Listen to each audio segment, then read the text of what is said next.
మొగటోడు అని వాళ్ళు వీళ్ళు ఎన్నెన్ని అన్న పసి పిల్లవాడు నవ్వాడు.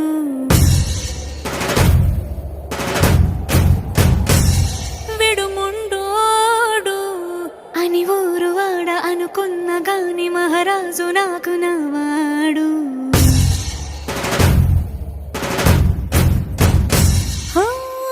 మాట పెడుసైనా మనసులో వెన్న రాయిలా ఉన్నవాడిలోన దేవుడెవరికి తెలుసును నాకన్నా.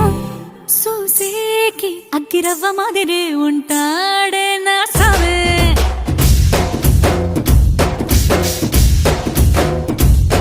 మెత్తాని పత్తి పువ్వుల మరే సంట